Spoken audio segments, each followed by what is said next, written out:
ನಮಸ್ಕಾರ ಮಕ್ಕಳೇ. ಇವತ್ತು ತೆನಾಲಿ ರಾಮಕೃಷ್ಣನ ಕಥೆಗಳಲ್ಲಿ ಮತ್ತೊಂದು ಕಥೆಯೊಂದಿಗೆ ಬಂದಿದ್ದೇನೆ. ಕಥೆಯ ಹೆಸರು ಸುಳ್ಳು ಹೇಳಿದ ಜ್ಯೋತಿಷಿ. ಏನಿದು ಕಥೆ ಅಂತ ನೋಡ್ಕೊಂಬರೋಣ.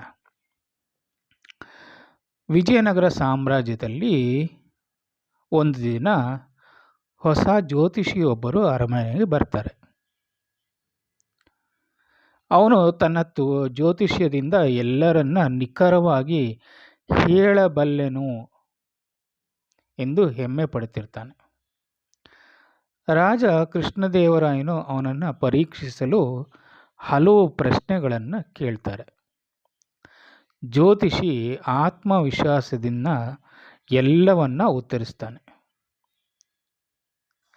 ಕೆಲವು ದಿನಗಳಲ್ಲಿ ರಾಜ್ಯದ ಶತ್ರುಗಳು ಯುದ್ಧಕ್ಕೆ ಸಿದ್ಧರಾಗ್ತಾರೆ.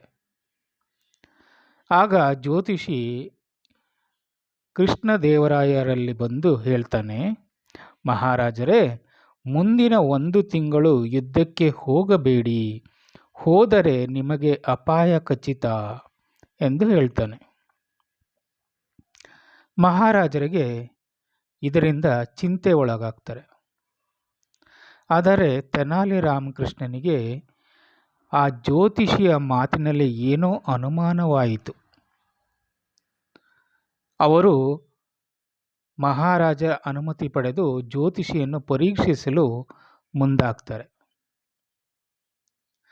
ತೆನಾಲಿ ರಾಮಕೃಷ್ಣ ಜ್ಯೋತಿಷಿಯನ್ನ ಒಂದು ಪ್ರಶ್ನೆ ಕೇಳ್ತಾರೆ.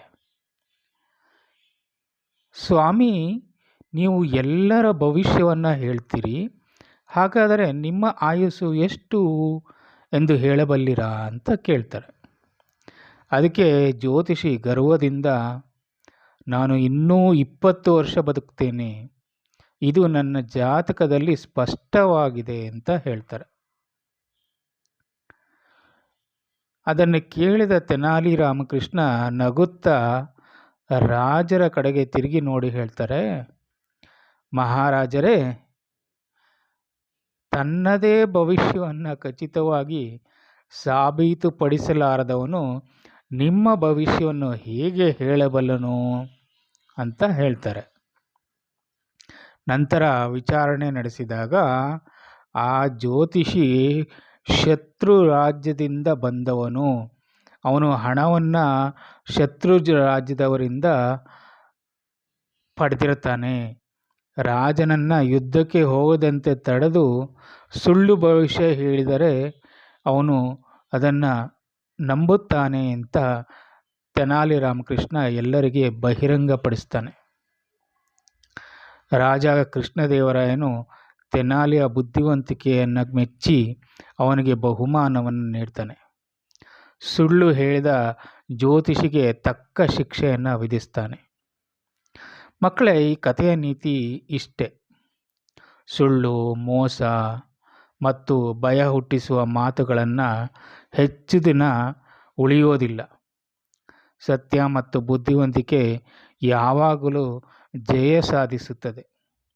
ಅದರಿಂದ ಮಕ್ಕಳೇ, ನೀವು ನಿಮ್ಮ ಜೀವನದಲ್ಲಿ ಎಂದಿಗೂ ಸುಳ್ಳನ್ನು ಹೇಳಬೇಡಿ ಅಥವಾ ಕಪಟವನ್ನು ಮಾಡಬೇಡಿ. ಅದರಿಂದ ನಿಮ್ಮ ಆರೋಗ್ಯ ಹಾಗೂ ನಿಮ್ಮ ಮನಸ್ಸು ಎರಡೂ ಕೆಡುತ್ತೆ. ಅದರಿಂದ ಯಾವಾಗಲೂ ಸತ್ಯವನ್ನೇ ಹೇಳಿ ಮಕ್ಕಳೇ. ಅದರಿಂದ ನಿಮ್ಮ ಭವಿಷ್ಯ ಬಹಳ ಉಜ್ವಲವಾಗುತ್ತೆ. ಎಲ್ಲರಿಗೂ ಒಳ್ಳೆಯದಾಗಲಿ. ನಮಸ್ಕಾರಗಳು.